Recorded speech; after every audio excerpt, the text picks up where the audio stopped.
Good morning, everybody. Thank you for joining me. I'm on a road trip this morning. I'm on my way to Daytona Beach to visit an old friend. I thought I'd talk about the recovery journey since I'm on a little journey here this morning. Talk about the recovery journey and what that looks like, especially to those who've never been in recovery. It's kind of hard to imagine, what that's going to look like. In the beginning of recovery, the journey looks impossible. It just looks like way too much for me to handle. I want to encourage you, if that's the case, if it just seems like it's too much, hang in there, okay? It's not always going to feel this way. So, similar to a previous video, just putting the plug in the jug, not drinking, that is not recovery, okay? So I want to emphasize the fact that sobriety and recovery are not the same as just putting the plug in the jug. Quitting drinking, that's great, but it's going to leave you empty. That's why there is recovery. If you're ready to quit drinking and quit drinking for good, not just until she lets me back in the house or, just until I'm off probation or any of those kinds of things. If those are the reasons that you're quitting drinking, then, go for it, dude. But if you want long-lasting, contented sobriety, and you want a transformed life, then I encourage you to get involved in recovery. Recovery is where it's at. Like I say, in the beginning of recovery, it's pretty uncomfortable because in the beginning, you've lost your solution. Well, if alcohol is the solution and it turns on you, it's time to find a new solution. That's why we come to recovery in the first place, is to find an alternative to that solution. We need a new solution. And so keep that in mind in early recovery, that you're doing away with your old solution and you're transforming into a new way of dealing with life. Because I don't know about you, but I came up with all kinds of reasons to drink, It's pretty out, it's ugly out, I'm happy, I'm sad. It was always the same every single day. Oh, well, there's a reason to drink, Nothing going on? Let's drink, Is there too much going on? Oh, I gotta drink. There's always a reason to pick up the drink. So it can be pretty uncomfortable in early recovery because you're having to give up your go-to solution. I'm not even talking about the physical withdrawal symptoms that you can have. Just want to say that, when you're coming off alcohol, sometimes there can be some real physical withdrawals. And from what I understand, alcohol is probably the more dangerous thing to come off of. More dangerous than cocaine and, all the other drugs and stuff. Alcohol is the one that when your body has been consuming it for so long and you come off of it, there's some real side effects. And so, just as a disclaimer, you might want to look into detox. I really don't know how they do it because I've never done it. Not through a professional or medical detox. I always detox in a jail cell. So, now that you've been separated from the alcohol, the journey can begin. The journey is not putting the plug in the jug. The journey is learning how to live. I know how to live with alcohol. Been doing it for years. What I need to learn is how to live without it. Now, I will say that it's a commitment. Recovery is a commitment. It's a commitment to live a new way, to live a lifestyle that you're not used to. Something that, again, it's uncomfortable at first because it's change. Change can be uncomfortable, but that's what recovery is all about, is change. So if you're willing to make the commitment, to live a life of sobriety, to live a life of recovery, then the chances are good that this journey will be beautiful for you. You know, personally, my journey was not always as wonderful as it is today. So in the early days of my recovery, that I was fighting it. And when you fight it, that means that you're refusing to give up your old ways of living. You're clinging to a solution that doesn't work anymore. That's what I was doing.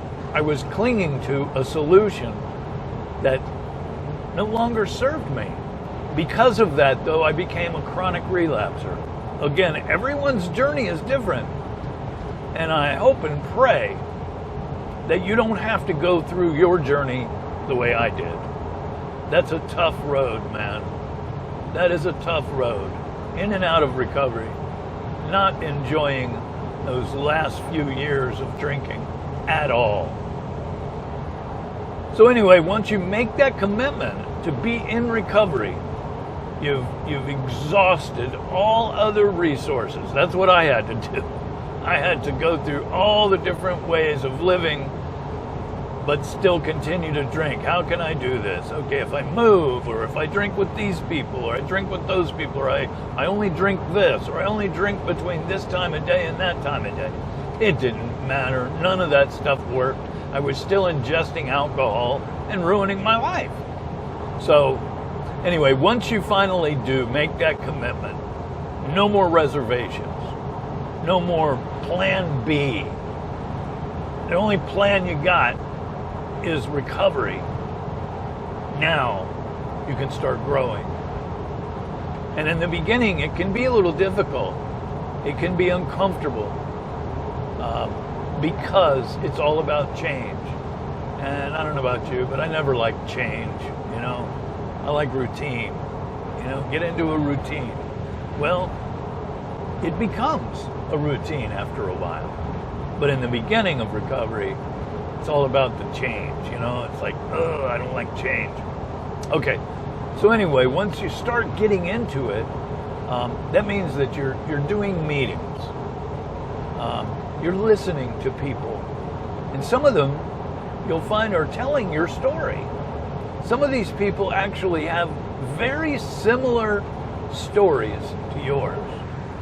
And even the ones that aren't that similar, you can pick up on some maybe emotions that you've felt in the past, and they're talking about those now.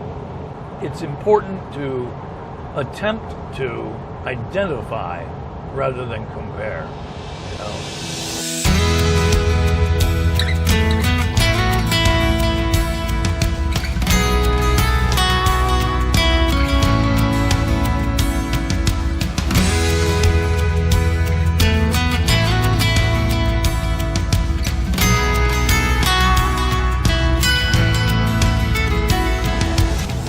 Remember, we deal with alcohol. It's cunning, baffling, and powerful.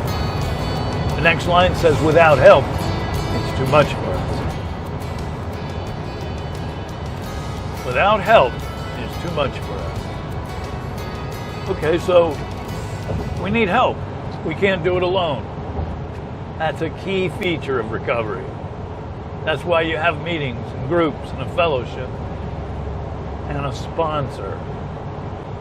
So we reach out to a sponsor for help. We've been going to meetings for a while, and this is a generalization of a sober journey, okay? We've been going to meetings for a little while. We've been listening to people, and there's one or two people that we really seem to connect with and relate to. And they've got some time, and they seem to be happy. They're enjoying their life. Those are the kind of people that I look to as sponsors. I want somebody who's all in recovery. I want someone who has a smile on their face, even though they deal with, you know, all the issues that any of us deal with in life. They can do it not drinking and still be happy. That's important to me. So, Anyway, we bite the bullet and we find a sponsor. Now, I think that's a totally different topic for women versus men. I cannot speak for women because I don't understand the relationships that they have with one another. I guess because I'm not a woman. So maybe you ladies can clear that one up in the comments or something. But as a man, going to another man asking for help, wow, that's a tough one, man. None of us want to do it. We don't want to ask another guy for help. Heck no. Heck, I don't even like pulling over asking a guy for directions.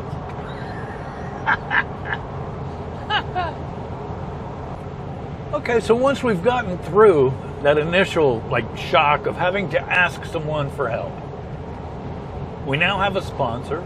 We've been going to meetings. We're not drinking. But, life is throwing us curveballs because that's what happens. I've often heard that, it's kind of like you're driving down the road in a van and you run across these problems and you're like, oh, there's a problem. You throw it in the back of the van. Another problem? When you're drinking, you're not dealing with those issues. You're just putting them off, throwing them in the back. And you quit drinking and it's like slamming on the brakes and all that stuff comes rushing forward. That's what it's like in early recovery. All that stuff that you've been just covering up with alcohol, even emotions, all of it, okay? It all comes rushing forward and you're overwhelmed. It's overwhelming. Thank God you have a sponsor. So the sponsor begins to take you through the steps. For me, I looked at the steps and I thought, you know what? I don't see how this is going to help. I don't see anything in there about, getting my finances straightened out. I don't see anything in there about, getting a judge to see things my way. I had to have faith that all these other people were enjoying their lives without drinking. They did it. They went through these steps. If you want what we have, you'll do what we did. That's what they told me. If you want what we have, you'll do what we did. And what they did was take the steps through a sponsor. So, steps 1, 2, and 3, that's the very beginning. I can't. He can, and I'm going to let him. Step 1 is that, hey, I'm powerless, man. I cannot do this alone. I need help. Now, we've already somewhat taken step 1, but depending on your sponsor, there'll be some things that maybe they'll require of you. And I say require, they'll suggest. Because we don't do that. It's not like they're in charge of your life or anything like that, okay? They're showing you what they did to live a life of recovery. So step 1 is basically taken by the time you get there with the sponsor. There's a lot of information about step 1. I always suggest to my sponsees to read the very beginning of the book, The Doctor's Opinion. Here's a doctor who specializes in alcohol and drug treatment, and he's powerless. Step 2 is came to believe that a power greater than myself can restore me to sanity. For some of us, that's easy. Others, not so easy. So I can't predict what it'll be like for you. For me, that was fairly easy. I had exhausted all resources, and so by the time I turned to God, it was like a last-ditch effort. Isn't that sad? I could have just gone straight there and avoided all those consequences. Anyway, step 2, came to believe, and once you believe, now you can take step 3. And step 3 is very freeing because no longer am I in charge of everything, I like to say that I resigned from my presidency of the universe. I felt like I had to control everything until I seriously took step 3. No longer do I have to control everything. That's fantastic. Okay, so now that I've turned my life and my will over to God in step 3, made a decision to turn my will and my life over to the care of God as I understood Him. And whatever understanding that is, that's important. If you've got a very limited understanding of God, that's okay. At least you have some sort of understanding of God. And it's important to continue to hang in there, because this is where a lot of people get sidetracked. Okay, they start looking at the 4th step, and they're like, you know what? I kind of like the way that I feel right now with these first 3 steps. That's made a real big difference in my life. I can't tell you how many that I've met that stopped there in their recovery. It's so important to go for it with step 4. You've just turned your will and your life over to the care of God. And God wants you to do a 4th step. So do the damn 4th step. It's not that big of a deal. You know, you're looking at some things that you don't want to look at. That's okay. This is all about change and transforming into a life that you never thought could be possible. Well, I'm not going to get into what each step is about, except that it's a step 4 is basically looking at me. Where have I gone wrong in the past? Through my behavior, my actions, who have I hurt? What fears do I have? What actions have I taken that weren't really very nice, Where was I selfish, dishonest? Where was I self-seeking?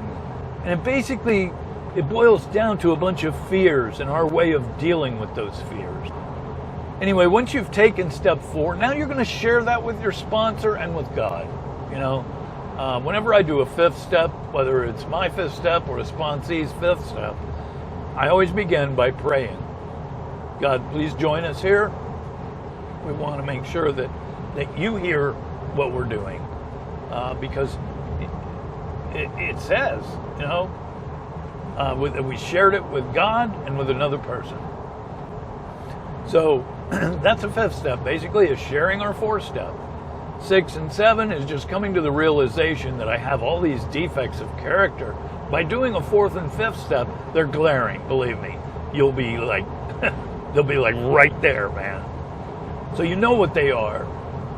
6 is coming to the realization that you want to have those removed. You don't want to have those defects of character anymore. Step 7 is asking God, humbly asking God to please remove those defects of character. Those defects of character have been standing in the way for years and years. Removing those defects of character, which some of them for me were coping skills. I mean, I had really perfected those, what you were calling defects of character. I had perfected those.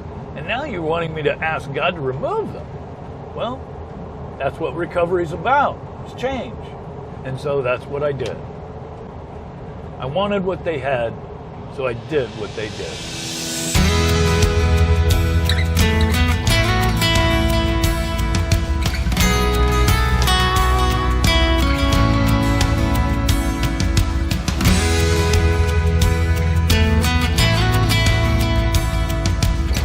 That brings us to step 8, which is made a list of all persons we'd harmed and became willing to make amends to them all. You kind of did that already in step 4. Might need some tweaking at this point. The list of people. Some of those, the willingness doesn't come right away. Some of them, the actions that we took were retaliatory. They had done us wrong. And if they hadn't done us wrong, you know what? It doesn't matter. It's not about what they did. It's about what we did. We cannot change their behavior, but with help, we can change our own. So then in step 9, we go out and make amends. One thing I want to say about making amends, it's not just an apology, okay? It's setting the record straight. You know, if there's some way that you can make it up to the person, make it right, that's great. One of my favorite lines from somebody in the program used to say, you know, if you run over somebody's mailbox, you don't owe them an apology. You owe them a mailbox. That's what makes it right.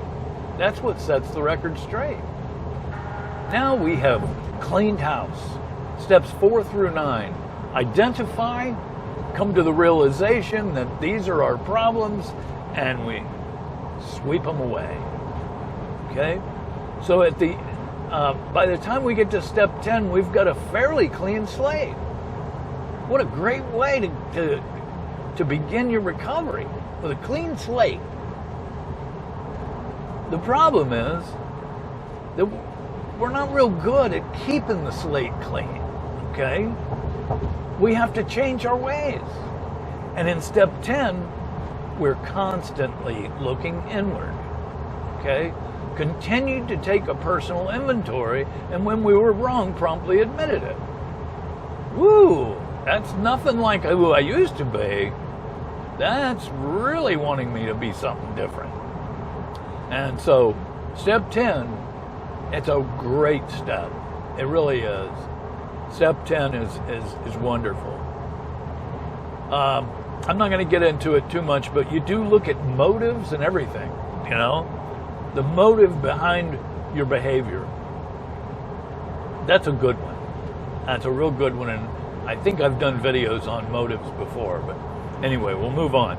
Step 11, that is improving our conscious contact with God as we understood Him, praying only for knowledge of His will for us and the power to carry that out.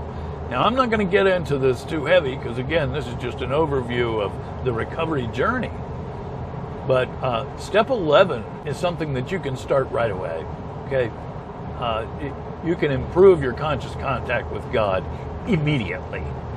And so, you know, that is one that is somewhat personal, even though, you know, you can always ask your sponsor or anyone in the program for some feedback or for some help on step 11.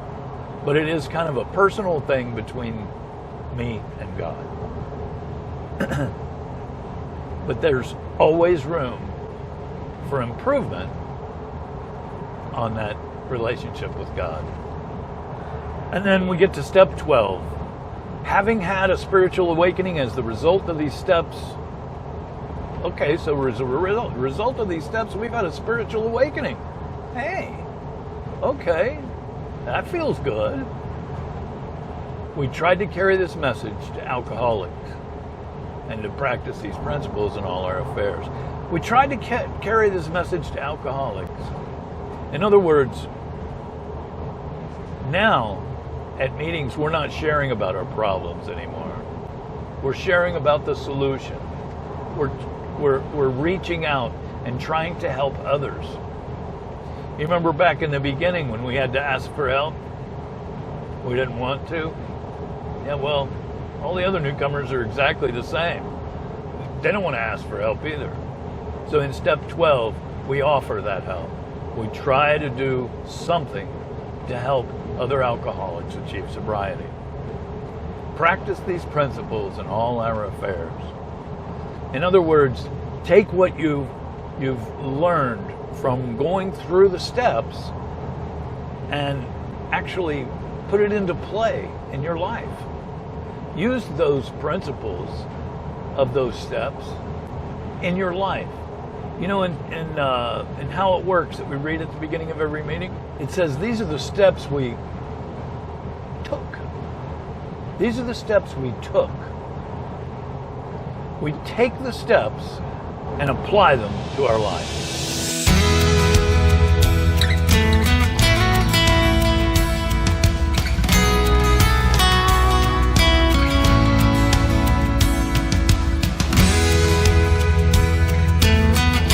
Anyway, that's the recovery journey. However, the journey doesn't end there. That's just the beginning. Okay, we get through the steps and now we're maybe sponsoring other people. Meanwhile, our life has improved tremendously. Okay, it doesn't mean that everything's going to be perfect and all our, hopes and desires will come to fulfillment. It doesn't mean that. What it means is that no matter what life throws at us, we don't have to pick up a drink. We don't have to, hurt other people. We don't have to behave the way that we used to. We have a whole new way of living. So this is where the journey really takes off after going through this step. Because one of the things that I've learned in sponsoring other people is that I can do the steps over and over and over again. Every time I take someone through the steps, I'm going through the steps. I have to admit, I learn more and more and more all the time about myself and about recovery by sponsoring other people. I'm getting out of myself and doing something for someone else. I have to say that through time, that recovery journey can have its ups and downs. It's not always, unicorns and rainbows, okay? Sometimes it's a tough road. But in recovery, we have ways of dealing with that don't include drinking, okay? We're practicing these principles in all our affairs. So my journey continues. I have dealt with some tough things in sobriety, and I didn't have to drink over it. And that's the main thing, is that I have found a way to live without drinking. I live a sober life today, and that's fantastic.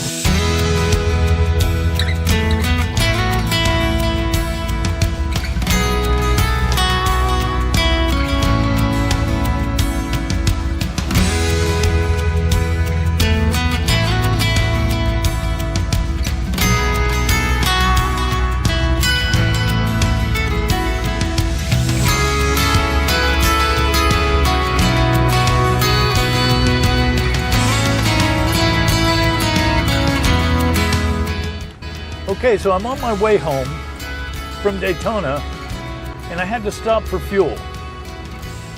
So I wanted to mention the fact that when you're on a journey, especially if it's a lifelong journey, you're going to have to stop for fuel every now and then. And where I get my fuel is by, one, attending meetings. Another way that I get fueled up in my recovery journey is I go do something for someone else. I get out of myself and do something for someone. I try to help another alcoholic, especially. I read the literature. Again, I attend the meetings. I talk to my sponsor. There's different things that I need to do to continue on with my journey. Otherwise, my journey might end too soon. I don't want that to happen. The end of my journey is when I close my eyes for the last time. I don't want this journey to be temporary. And so I need to stop every now and then and fuel up. A lot of people may look at this, especially in the beginning, they may look at recovery as something temporary. Oh, I'm going to be in recovery for a little while.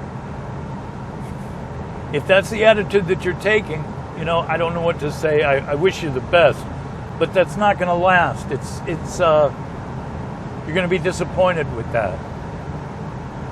For me, what I had to do was I had to totally commit to a life of recovery. Don't kid yourself into thinking that this is a temporary thing. It's not. But that's okay, because it turns out that it's a way better life anyway. Just stick with it. If you allow it to lapse or relapse, or however you want to put that, if you allow your journey to end, yeah, you may be able to pick it back up again later, But think about the pain that you're going to experience during that relapse, or during that time where you've pulled over in your journey. I hope I haven't discouraged anyone and getting involved in recovery, but I do want you to know that it's probably the best thing that you could ever do for yourself is to get into recovery. Even though the recovery journey is a lifelong process, it's so worth it. It is so incredibly worth it. You know, today I got out of myself and I went and visited someone who can't get out anymore. He's in what he calls an old soldier's home. And, I feel bad for him. But he was so happy to see me and so sad to see me go. That makes me feel good. To do something for someone else, you know? I took him out for a ride. We had a cup of coffee and a donut. He hadn't had one of those in a long time. You know, just the little things, that can make a difference in someone else's life. Those little things make a difference in mine. I love what recovery does for the people I care about, and I love what recovery does for me. So even though this journey of recovery is a lifelong process, I'm going to continue to pull over and fuel up every now and then so that I can continue on with my journey. And I'll be able to live happy, joyous, and free. So you guys have a great day. Hey, keep it between the lines, man. I'll see you on the next video. Bye-bye.